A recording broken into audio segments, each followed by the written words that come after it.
Malcolm Bezzina għad għandu 33 sena u ilu minn Ottubru ma jistax jgħix ħajja normali. Sena ilu r-raġel għamel żewġ operazzjonijiet ta' slip disc, iżda f'Mejju li għadda l-konsulenti ta' Mater Dei għalulu li jrid jibqa' jgħix ħajtu b'diżabilitajiet fiżiċi. Limitat ħafna qiegħed. Anka t-tfal jagħmlu iżjed minni jien id-dar għax il-biċċa kbira fis-sodda tinqat tagħha. Bil-qiegħda limitat ukoll kemm nista' noqgħod, bil-wieqfa wkoll. U anke mendut għax mendut inkun muġuh. Xogħol bħalissa on and off qiegħed iżjed siklif milli mmur għax-xogħol.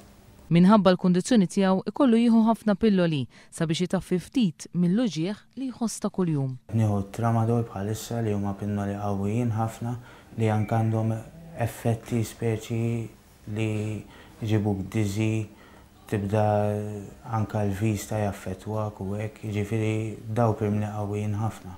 B'riċerka fuq l-internet Malcolm skopra li għalih kura barra minn Malta li tista' tnaqqaslu l-luġieħ b'50%. Malcolm reġa' marant il-konsulent f'Mater Dei u wara x-xewqa li jkun rakkomandat għal konsultazzjoni barra minn Malta. Iżda minn Mater Dei għalulu li kieku kien hemm xi ħaġa li seta' tissir kienet issir f'Malta stess. Għaluli m'hemmx tagħmel iżjed, kull ma nista' nagħmel nikkontrolla l-luġieħ. Malcolm iddeċieda li jmur l-Ingilterra bi flusu. Hemmhekk il-konsulenti Ingliżi qalulu li kieku mar għandhom qabel saqajh seta' tiġi lura għan-normal. Għalli kieku ħadd azzjoni qabel jiġifieri, kieku ġejt qabel, stajna ikun reversible is-sitwazzjoni li għandek f'saqajk.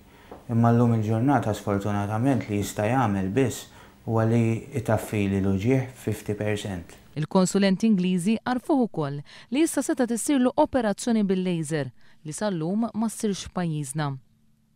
Malcolm reġa' mar Mater Dei u spjegalhom li għalih hemm tama jekk jirrakkomandawh u l-gvern iħallas l-ispejjeż.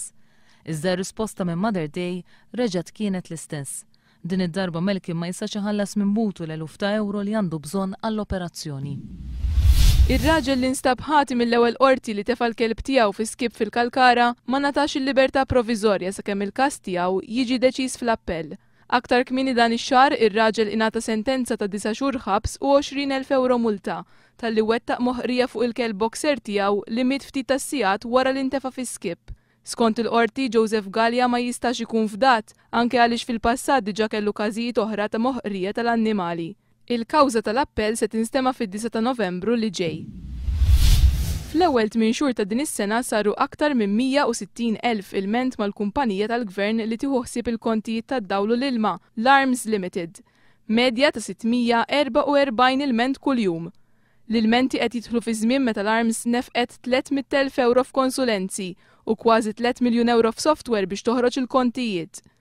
Fil-Parlament il-Ministru Tonio Fenech kien qal li l-Arms qed tuża fost l-aktar sistemi avvanzati fl-Ewropa biex toħroġ il-kontijiet tad-dawlu l-ilma. Nresqet mozzjoni biex jiġi assigurat li t-tariffa li jridu jħallsu l-intrapriżi u fabbriki tal-li jagħmlu użu mill-art ipprovduta mill-Malta Industrial Parks tkun waħda ġusta mingħajr ma jinħolqu piżijiet mhux ġustifikati fuq l-industrija. Minn 42 ċenteżmu għal kull metru kwadru, it-tariffa se tgħola għal 7 euro. Żieda ta' bejn 57% u 93% fl-ispejjeż għall-intrapriżi u l-fabbrika meta mqabbel mar-rati imposti llum. Permezz ta' mozzjoni mresqa mill-kelliem ewlieni Laburista l-Industrija Chris Cardona, il-Partit Laburista esprima tħassib tiegħu sejjaħ iż-żieda bħala eżaġerata, insensittiva u mhux f'ħina. Aħna primarjament ma naqblux illi din iż-żieda fis-service charge tiġi introdotta bħalissa. U ma naqblux ukoll fuq l-ammont ta' kif ħad tiġi introdotta. Qegħdin nitolbu illi l-Gvern jissospendi din l-impożizzjoni ta' din iż-żieda astronomika. Il-mozzjoni tal-Partit Laburista tinnota li ż-żieda mhijiex ġustifikata anke minħabba l-istat ta' abbandun li jinsabu fih partijiet kbar tal-oqsma industrijali tal-Gvern u li għalihom hija responsabbli l-Malta Industrial Parks. Mhijiex ġustifikata lanqas għaliex qed tiddaħħal fl-aktar żmien prekarju għall-industrija Maltija. Ġiet ippreżentata lill-Kummissjoni Ewropea l-applikazzjoni uffiċjali biex il-Belt Valletta tkun il-Kapitali Ewropea tal-Kultura f'isem Malta fl-2018. Wara ftehim li sar mal-lokalitajiet kollha f'pajjiżna kien deċiż li filwaqt li l-kapitali tagħna tkun uffiċjalment li sservi bħala l-Belt Ewropea, il-lokalitajiet kollha ser ikunu rappreżentati fil-ħafna attivitajiet li jittellaw. Bħal dejjem f'sena waħda jkun hemm żewġ bliet, fis-sena tagħna magħna ser ikun hemm Belt Olandiża. Għalkemm f'Malta issa jeżisti qbili li l-kapitali tirrappreżenta lil pajjiżna, din l-applikazzjoni għadha trid tiġi aċċettata formalment mill-Kummissjoni Ewropea. Dan inkunu nafuh daqs sena oħra.